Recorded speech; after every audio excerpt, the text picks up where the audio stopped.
మాట వల్లే ఎన్నో కర్మలు వస్తాయి అని మరి ఒక దాంట్లో ఫర్ ఎగ్జాంపుల్ కింద మరి చెప్పడం జరిగింది.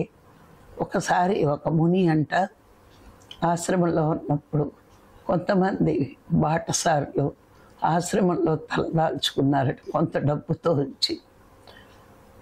మరి కొంతమంది దొంగలట వస్తూ మీ ఆశ్రమంలో ఎవరైనా ఉన్నారా అని అడిగినప్పుడు ముని సత్యమే మాట్లాడాలి కదా అని ఉన్నారు లోన అని చెప్పడంతో మరి అప్పుడు ఏమైందంటే దొంగలు ఆ బాటసాలను చంపి ధనం తీసుకుని వెళ్ళిపోయారట.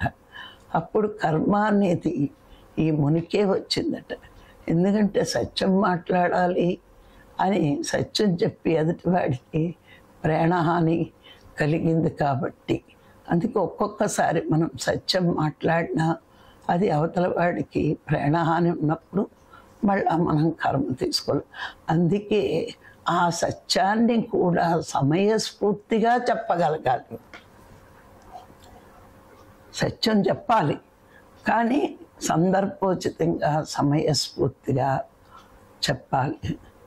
అంతే తప్పించి ఎవరో ఉన్నారు అని చెప్పడం కూడా ఒక్కొక్కసారి తప్పే అవుతుంది అని కృష్ణ భగవానుడు గీతలో చెప్పడం జరిగింది. సత్యాన్ని కూడా సమయానుకూలంగా చూస్తూ దాన్ని లౌక్యంగా చెప్పగలిగే నేర్పు ఓర్పు నీకు ఉండాలి. ఎందుకంటే వాక్కు వల్ల మనకి సత్యం చెప్పినప్పుడు మరి మనం నష్టపోయినా పర్వాలేదంటే చెప్పచ్చు, కానీ ఎదుటివాడికి ప్రాణహాని కలుగుతుందంటే కొంచెం నేర్పుగా చెప్పడం కూడా మనం నేర్చుకోవాలి. అది ఎలాగండి అంటే ప్రపంచంలో తిరుగుతున్న నువ్వు కన్విన్స్ చేయగలగాలి. మరి అది చెయ్యాలి అంటే ఎంతో నేర్పు ఓర్పు ఉండాలి.